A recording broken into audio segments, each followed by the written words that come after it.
everyone. Welcome to 5 Tips by MYB2B Coach. This is session 6. I'm super excited to have one of my executive coaches, the one in Pittsburgh, named Jay Fairbrother. He's going to share 5 great tips today on webinars. Jay, tell us a little bit of what you do in Pittsburgh for MYB2B Coach, and then go ahead and start sharing your 5 tips. Okay. Well, I'm an executive coach, and basically at MYB2B, we ramp salespeople using coaching, live coaching, and AI software. I'm a serial entrepreneur, and at one point I actually made my living doing webinars and online training to other entrepreneurs, teaching them sales. Excellent. Let's listen to those 5 tips. All right. First thing is you got to keep it interactive. People can get as brilliant as you might be as statesmen. People can get bored if there's not at least some interactivity throughout a webinar. The best way is to ask open-ended questions in the chat.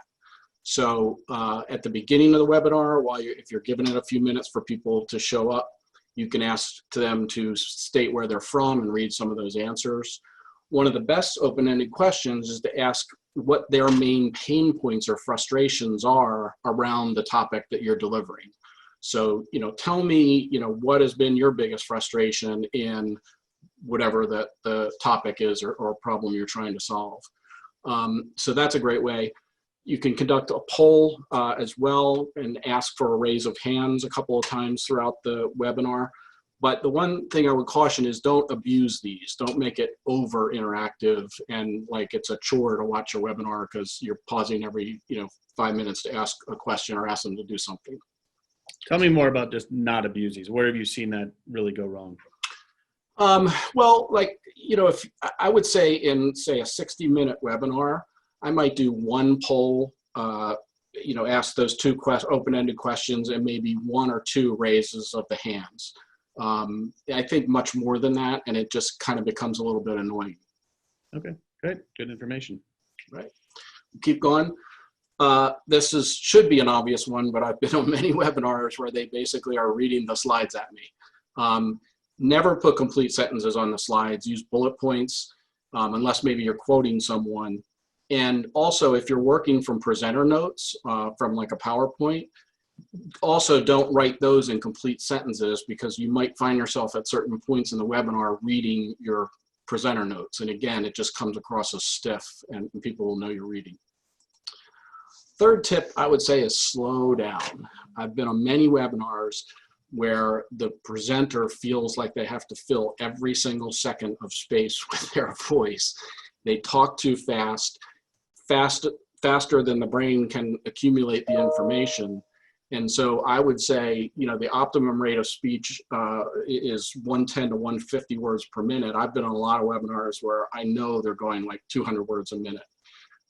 So you just don't want to come across like a used car salesperson by talking too fast. Fourth tip is to personalize your webinar. People relate to stories much more than facts and information. So explain how you suffered the same pain as your audience has or might be right now, and hopefully tell 1 or 2 success stories of how you turned it around and relevant to your topic. And the last thing I would say is just don't be afraid to be vulnerable, especially with those stories. Open up a little bit, show that you're human too and can make mistakes. So, and that I would add that in too, is don't be afraid to make mistakes. If you trip up on your webinar, just, keep going. Don't stop and get flustered, just push through. The last tip is about Q&A. So verbal Q&A can be very dangerous on a webinar because you never know what someone might throw out as a question or make some kind of a comment completely unrelated to your topic, and it can really derail things. The other thing I would say, so ask people to put questions in the chat and then read the questions from the chat box, but moderate the questions. I've been on webinars where the presenter is not looking at the question before they read it out loud, and sometimes there's embarrassing questions in there, or somebody might not be happy with the presentation and they're reading that out loud to the rest of the audience. So try to So, and as questions are coming in, sometimes if it's slow, you know, there might be a few seconds between each question coming in. Try to plan out some filler language or another story you might be able to tell while you're kind of waiting for questions to come in, so that it's not just dead air. That dead air can really kill a webinar and all your momentum, especially if you're trying to close and sell something. So the most important advice I have for you is prepare 2 or 3 questions in advance, just in case there are none, because it really deflates your entire webinar if you get down to that point and nobody has a question.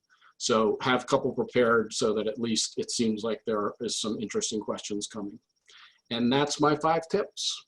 Well, those are great tips, Jay. I really appreciate them. One, just definition of webinar.